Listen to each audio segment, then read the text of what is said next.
Hello సహోదరులారా, నేను చెప్పాల్సింది ఏంటంటే కొన్ని విషయాలు చెప్పాలనుకుంటాను. యేసు ప్రభు కొన్ని విషయాలుగా కొన్నిసార్లు కొన్ని ప్రాంతాల్లో నిజంగా ఎవరూ మరవలేరు అలాంటి కార్యక్రమాలు చేశాడు యేసు ప్రభు. అవి ఏంటంటే స్వస్థలు కూడా ఆయన ప్రభువుని నమ్మితే జబ్బులు తగ్గుతాయా తగ్గవా అని చాలామందికి కూడాను చాలా ఆలోచనలు అయితే ఉన్నాయి. కానీ నేనైతే నా నమ్మకాన్ని ప్రకారంగాను నిజమే తగ్గుతాయి.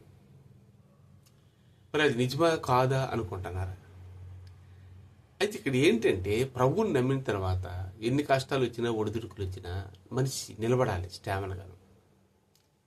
అంటే ఇక్కడ ఏంటంటే కష్టాలు వచ్చినా ఆయన చేస్తాడు, నాకు బాగు చేస్తాడు అనేది నమ్మకం ఉండాలి. ఎందుకంటే నేను ఫస్ట్ దేవుడిని నమ్మేటప్పుడు దెయ్యాల గురించి అట్టుకుని బాధపడి దేవుడిని నమ్మాను నేను. అయితే అప్పుడు కొన్నిసార్లు నొప్పులు వచ్చి ఎక్కడ నొప్పి అది హార్ట్ అటాక్ అది ఇది అని డాక్టర్స్ ఏదో చేపించేవారు. గ్యాస్ట్రిక్ అని ఇవన్నీ నీరసం ఉండేది, బ్లడ్ అదంతా తక్కువ ఉందా మరి ఏమో తెలియదు. అయితే ఏంటి అంత నీరసంగా నడవలేని స్థితిలోన అంత పరిస్థితిలో ఉండి నేను ప్రభువుని నమ్మిన తర్వాత యేసు ప్రభువుని అలాగా నమ్మి మంచి ఆరోగ్యం ఉంది ఇచ్చాడు, దేవుడు ఇచ్చాడు. అలాగే బట్టలు ఉంటాయి అనుకోండి, మనం ఉతికామనుకోండి, ఉతికితే లాస్ట్కి ఏమవుతుందంటే తెల్లగా అవుతాయి. ఇలాంటి స్వస్థలు అయితే మీరే స్వస్థ పొందేవరా ఇంకెక్కడైనా తెలుస్తాను అనొచ్చు. అవును, మంగళపాలెము, కొత్త వలస అని ఇక్కడ ఉన్నాయి గోపాలపట్నం దగ్గరలో. అక్కడికి వెళ్ళి అక్కడ నేను కొంతమందికి ప్రార్థన చేశాను. చేసేటప్పుడు సాతాను కూడా భూమి మీద ఉంటుంది, తెలియదు, అనుభవించిన వాళ్ళకే తెలుస్తుంది. అంటే దెయ్యాలు కూడా ఉన్నాయి. దేవుడిది పరలోకం, మనుషులు కూడా పరలోకం రమ్మని యేసు చెప్తున్న మాట. అయితే దెయ్యాలు కూడాను ఉన్నాయి, లేవు అనడానికి కాదు. అయితే ఇక్కడ ఈ అసలు విషయం చెప్పాలంటే ఏంటంటే ఆమెకి కడుపులో ఒక నొప్పి, ఒక గెడ్డలుగా ఆవిడకు ఉన్నదనమాట.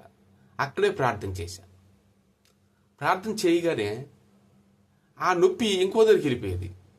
అక్కడ ప్రార్థన చేస్తే ఇంకో దగ్గరికి నడిచింది. ఎందుకు ఇలా నడుస్తుంది ఏంటంటే దేవుడు దర్శనుడు, సాతాను నడిచిపోతుంది.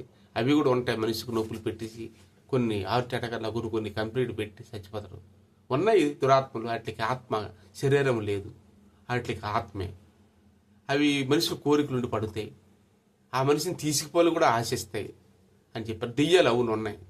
దెయ్యాలంటే దేవుడిని ఎరక్క చనిపోయిన వాళ్ళు అంతే. వాళ్ళకి పరలోక రాజ్యం లేదు. ఒకవేళ దేవుడిని తెలుసుకొని పశ్చాత్తాపం పడితే పరలోక రాజ్యం రావడానికి అవకాశం ఉంది. ఎందుకంటే దురాత్మ సమూహం సాతాన్ అనేది భూమి మీద వాళ్ళని నడిపిస్తుంటుంది.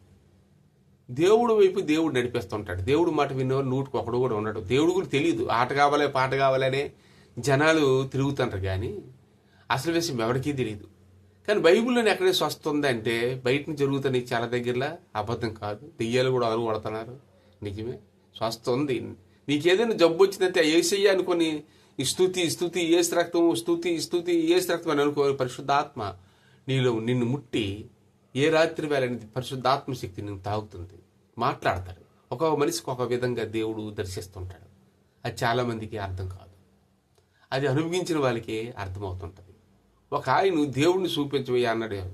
ఒక ఆయన యేసన్న గారు ప్రార్థన చేస్తుంటే, నువ్వు క్రైస్తవుడు కదా, నాకు దేవుడిని చూపించాను.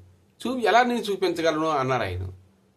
యేసన్న గారు నాకు చూపించు అంటున్నాడు ఆయన. సరే ఇక్కడ రమ్మన్నాడు. పట్టినాడు, కొట్టేశాడు. అయ్యో నొప్పి అన్నాడు అతను. నొప్పి నేను నమ్మను అన్నాడు ఈయన కొట్టేసి. అదేంటయ్యా నమ్మవు, నువ్వు కొట్టావు కదా అని. ఏది చూపించి నేను నమ్ముతున్నాను, నేను చూపించలే, ఎలా నొప్పి చూపిస్తావు అన్నాడు ఆయన. అంటే ఎలా నొప్పి చూపిస్తావు నాకు చూపించలేవు కదా, దేవుడు కూడా నువ్వు అనుభవించావు కాబట్టి నీకు తెలుసు నొప్పి, నాకు చూపించలేవు. అలాగే దేవుడి గురించి నేను అనుభవించాను కాబట్టి నాకు తెలుసు అంటాడు. అనుభవం మీదే ప్రతి మనిషికి తెలుస్తుంది, లేకపోతే తెలియదు. అలా యేసుప్రభు కాలం అప్పుడు కూడాను పచ్చవాయువు గలవా చేతులు కాళ్ళు ఈ రోజులు కూడా చాలామంది పడిపోతాయి. చాలామంది పడిపోయిన ఉన్నారు. అయితే ఆ రోజులు కూడా మెడిసిన్ వనమూలికలు అవి పెట్టేవాళ్ళు. అయితే ఒక దగ్గర ప్రభు ప్రార్థన చేస్తుంటే చిన్న వేల మంది అక్కడ గుంపులు కూడి ఉన్నారు. అక్కడ కూడేటప్పుడు పెంకుటిల్లు కప్పు విప్పి ఆ మీద నుంచి మంచంతో కట్టి 4 తాళ్ళు కట్టి ప్రభువుని సెంటర్లోకి ఆయన దించాడు.